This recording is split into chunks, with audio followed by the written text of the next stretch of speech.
Jared Leto has officially killed the Tron franchise, which would actually be pretty funny if it wasn't for the fact that Tron is actually cool. Jared Leto is not. I was a massive fan of Tron as a kid. When I was a kid, I wanted to live in the grid. And for him to come in as the main lead for this movie might be one of Disney's biggest mistakes of all time. Listen, there was a lot going for this movie. The marketing was insane. They got 9 Inch Nails to do the soundtrack. Mr. Beast even did a promo for some weird reason. I kept seeing this movie everywhere. You see, when I originally thought of the third Tron movie in the franchise, I got pretty excited. I loved the original Tron, I loved Tron Legacy. There's something about those colors, the way these films were crafted. In terms of even the soundtracks, it was unlike anything before. Tron isn't one of Disney's most popular franchises, but it is notable to be one of the few franchises that Disney uses sparingly.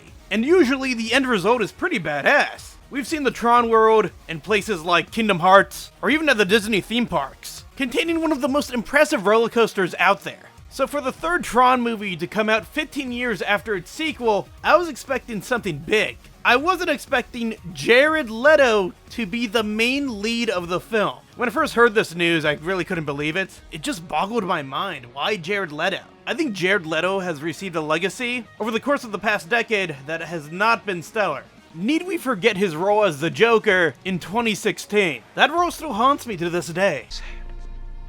Sad.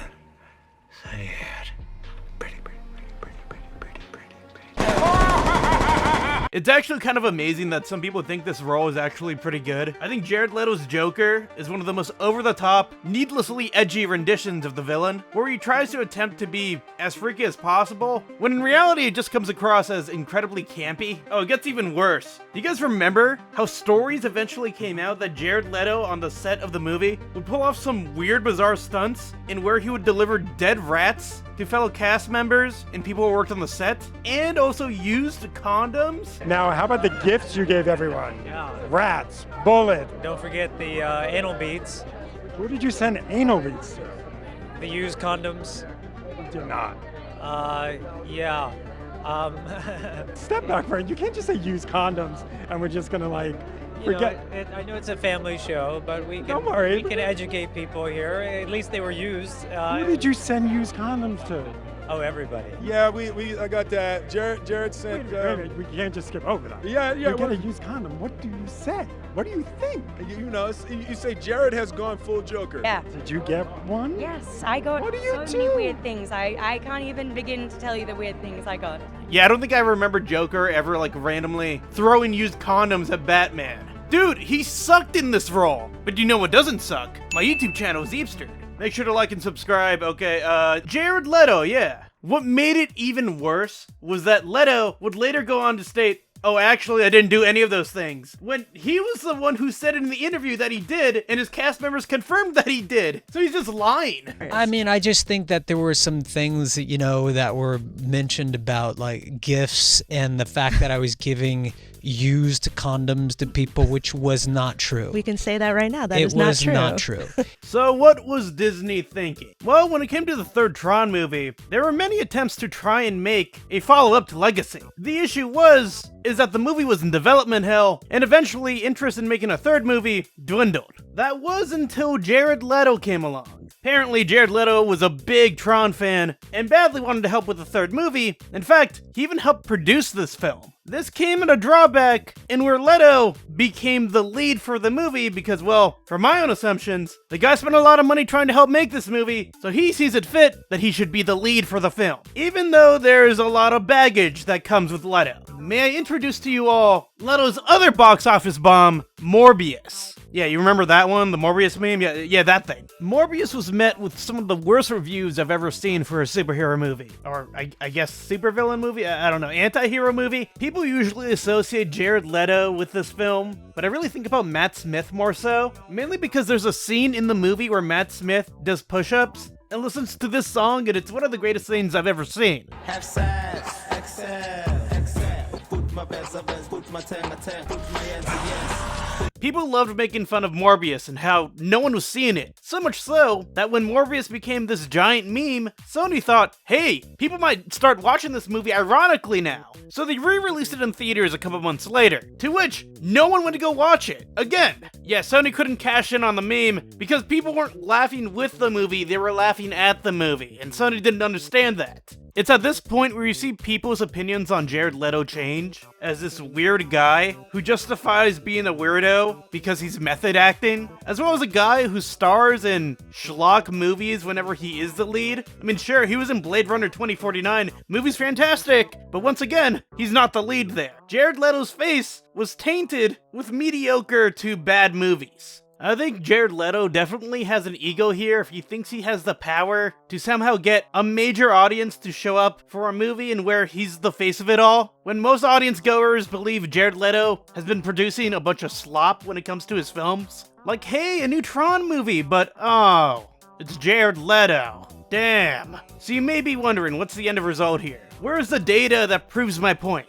Well, we could boil it down to the box office results for the opening of the film Tron Ares. It's spoiler alert, it's not good. It's not good. Okay, so this is what happened, guys. For its opening weekend in the domestic box office, the film was expected to get $45 to $50 million. On the first Thursday of this film's release, the advanced screening showings were low. Its domestic opening day showings were $14.3 million. For even more bad news, this is even worse than the opening day for Morbius. It's that bad. People have updated their estimates that Tron Ares was going to make much less money than what everyone originally thought it was going to make. Dude, the budget for this movie was $200 million. And that's not even including the marketing costs, which I could only imagine was also insane. The thing is, I've been seeing this movie marketed everywhere. They were really trying to get the word out for this, and people knew it was coming out. It's just, no one cares. And I think that's the real tragedy here. I think Tron, as a franchise, is pretty cool. I think most people agree with that. The music from Tron Legacy is iconic. The way the characters are stylized or represented in these movies is also iconic. Everyone remembers the famous races and games that happen. Sure, the first Tron didn't make an insane amount of money, but Tron Legacy made a decent amount of money, actually. With a budget of $170 million, it brought back $409 million.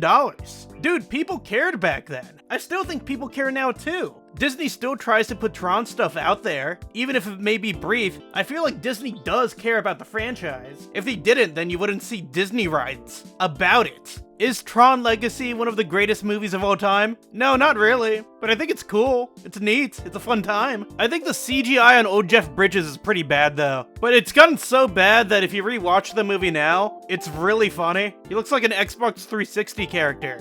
Yeah.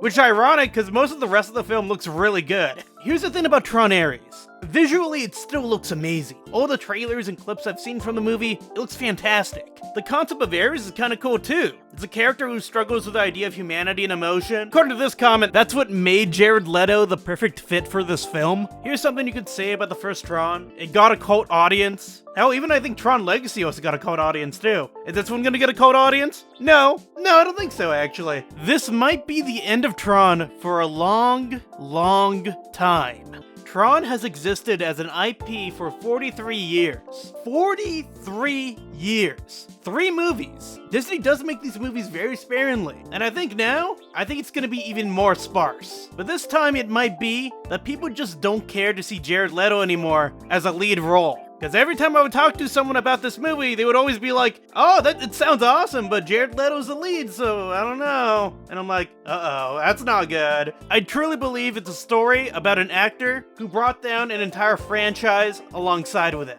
Like and subscribe, and I'll talk to you guys later.